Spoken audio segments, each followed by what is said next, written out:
Chapter 18. I left Felix up on the bed, and trotted heavily down the stairs.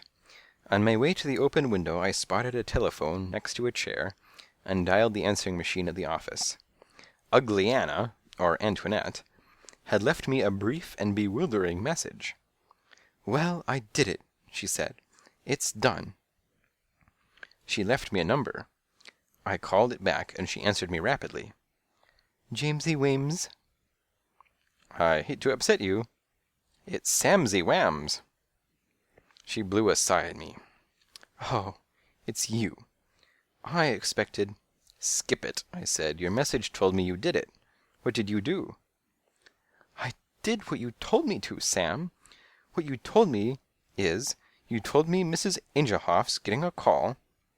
"When did she get it?" I said. "At 6.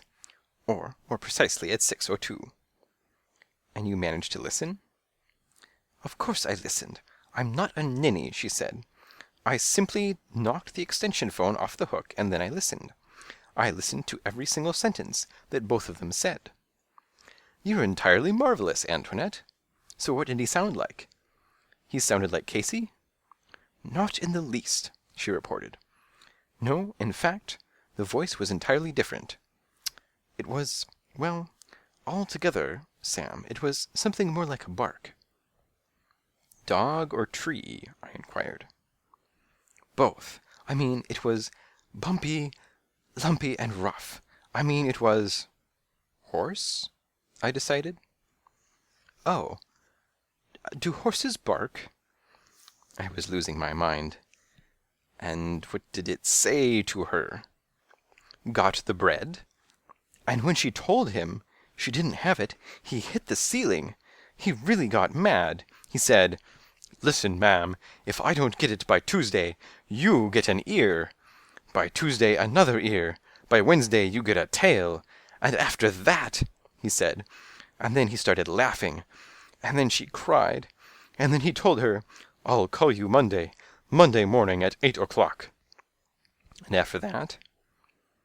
"That was all he said." I couldn't answer.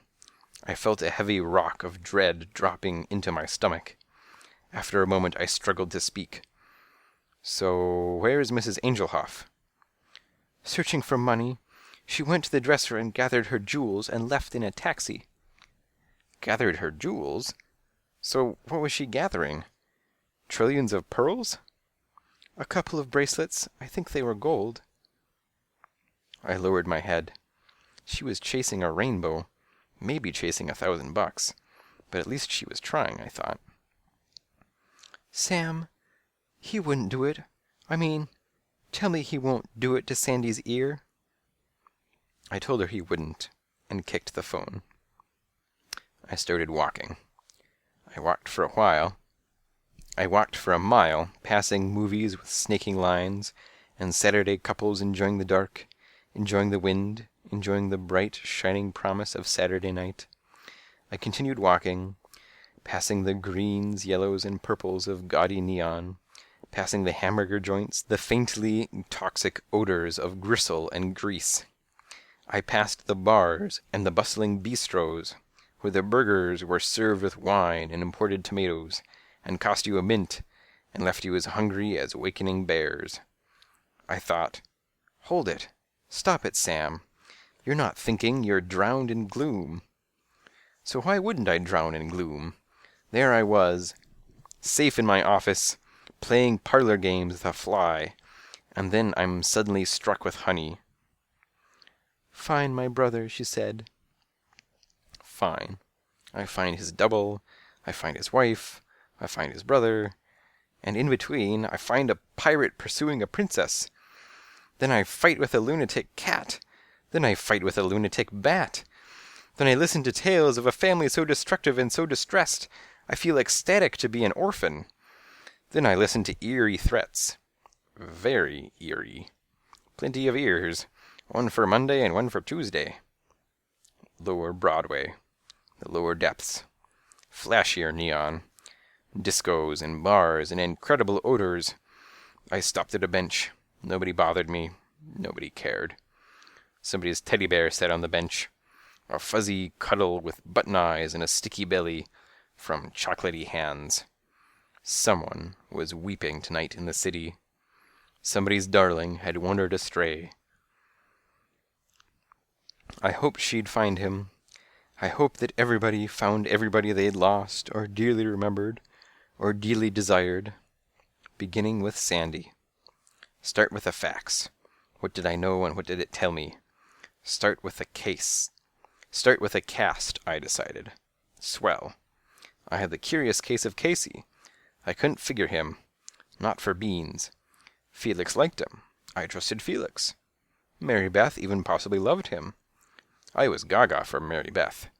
But then I'd seen him deposit the note, and had a witness who'd seen him with Sandy. And besides, he had plenty of motives.